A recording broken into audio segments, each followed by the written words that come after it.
Okay, so welcome to chapter 5 about contraception, planning and prevention. And before we start the slideshow, I just wanted to give you a couple of facts. So in 2000, let me see here, there we go. In 2011,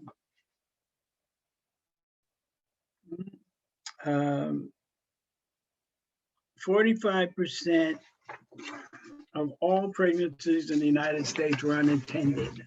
In the United States, a well-developed country, right? Supposedly, 45% were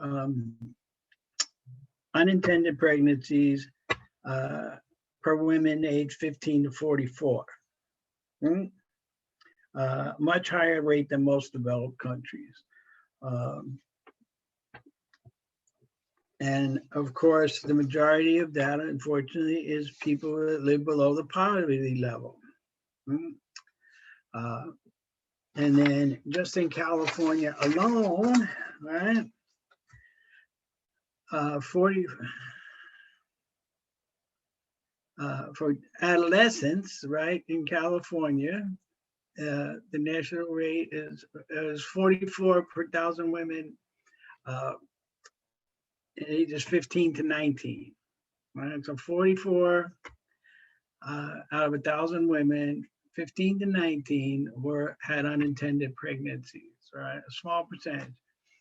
75% of adolescent pregnancies in the United States are unintended, and adolescents account for 15% of all unintended pregnancies every year. In California, 42% of unintended pregnancies in California resulted in births, 45% in abortions, and the remainder resulted in miscarriages. So just that. So here we are, right? And so worldwide in 2012, at any way, right? Western Africa actually had the lowest percentage of unintended pregnancies at 26%. The Caribbean area had the highest at 64% of their pregnancies were unintended. And in North America, which is Mexico, California, New York, the United States, and Canada, the rate is 51%. 51% of the pregnancies in what is supposedly one of the most modern nations in the world, with contraception methods available of all types, and even through almost all socioeconomic levels, anybody can get free birth control if they need it, right? We do know that Planned Parenthood and programs such as that return $7 on every dollar, because unwanted pregnancies, of course, are cost money. Pregnancies cost money. Children cost money. You'll find out that later. Anyway, so here we are, right? 50%, 65%, 40%, crazy numbers of people that, when contraception is such a varied supply, which we're going to learn about, and so easily accessible in most places. Anyway, just something to think about, because many of you, there's a percentage that some of you will have an unintended pregnancy at some point in your life. So here we go. I'm going to find this. There we go.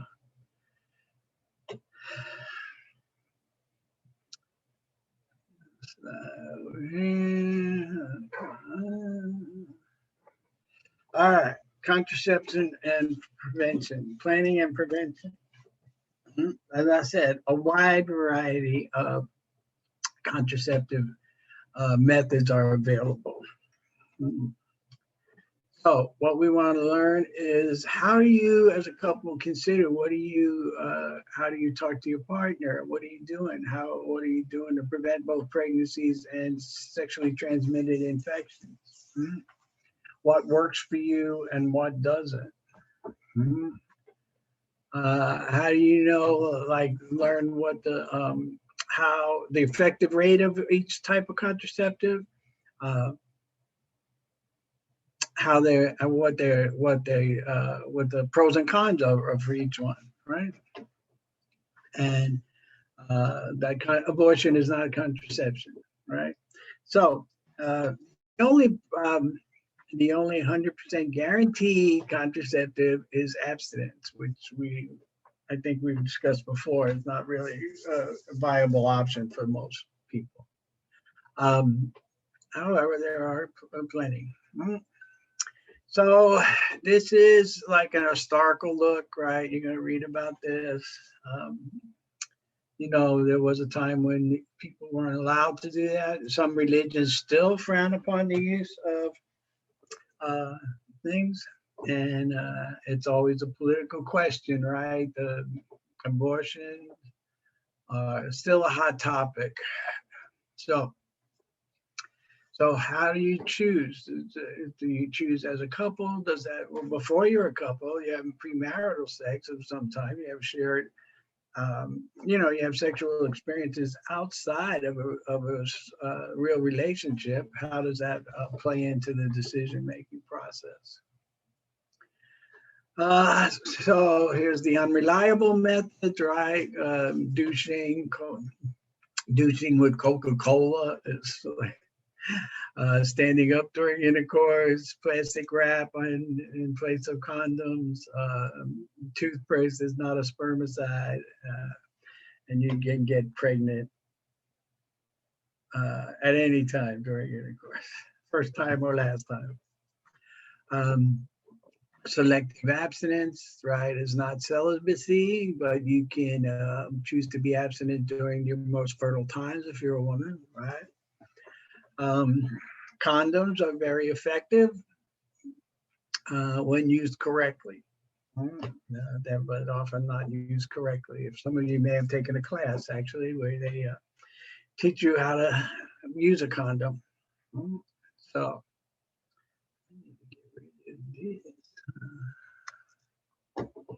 all right. So, and then of course there is now a female condom, right? So, and here is that, and it works the same way as a male condom. The same materials, the same process of capturing all the sperm. Then there's oral contraceptives, birth control pills, and just like everything else, it has pros and cons, right? You'll learn, right? And then, there's the ones you take daily, stuff you take once every couple of months, all different brands and formulas, all different methods. Implants is another way that regulate and control the hormones in your body. And here is one sample. It's implanted in your arm. And they last longer, of course, and you don't have to do this as much as the pill. There's injection methods that work, right? A patch. All of these interventions, medical interventions, interfere with the woman's cycles, that fertility cycles, right? You need to realize that. The ring, same thing. It controls the hormones. It changes the hormonal flow that the female body would normally have. And then there's the morning after pill. If you've had unprotected sex, you get up the next day, you can take a pill to avoid any possible pregnancy. Plan B, it's not a birth control. This is after the fact. The diaphragm is a condom type material thing that covers the female part and does not allow sperm to flow into the uterus. And holds a contraceptive gel. You use this every time, right? You're gonna read about it, but you use this every time you have sex. You have to take it in and put it out. Cervical cap, same idea of covering, keeping the sperm blocked. There's a picture of that. So diaphragms, sponges, spermicides do not prevent sexually transmitted infections, which is another reason condoms are very effective at.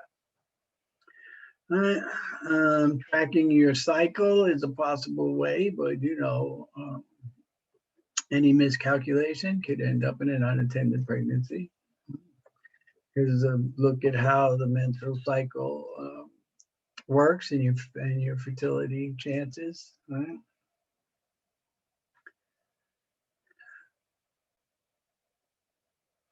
This again is a cycle method that looks at a woman being totally aware of her body and still taking a chance. And so very, very iffy. You got to be really, really paying attention to your body and be totally aware of your body for this to really work, right? Same thing. Here's about all these methods, and again, none of these methods help with the transmission of the sexually transmitted infections. IUDs, same. These were gone for a while and now are back as an option. There were some issues, and you'll read about that in the book. Then, of course, you could be sterilized, right? There's tubal ligation.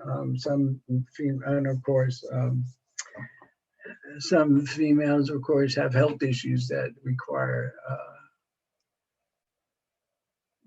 operations that remove the chance of pregnancy. So you cut the tubes, you stop the eggs from flowing, etc. Then, of course, in men, there's a vasectomy.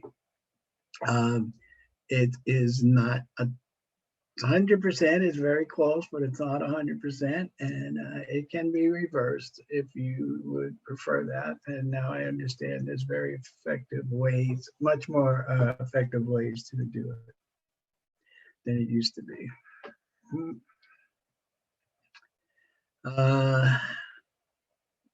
So they're talking about some interventions for men that would work like they do on women, interrupting their ability to create sperm, etc. And then, of course, spermicide gels. And then here we are at abortion, right? Which is, like I said in the beginning, still a hot political topic. Very difficult choices for a lot of women. Culturally, religion, like all different things come into play trying to make a decision like this. And as I said in the beginning, right, 45%, I think, 45% result of the unattended pregnancies resulted in abortion in California.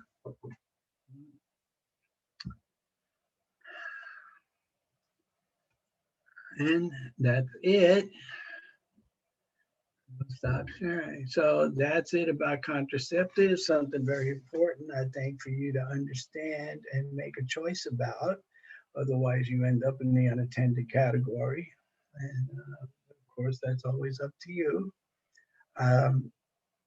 But certainly discussion with this, if with your parents, with your peer, with your partner, are invaluable. Because let me tell you, the cost of raising a child is more than you can imagine right now.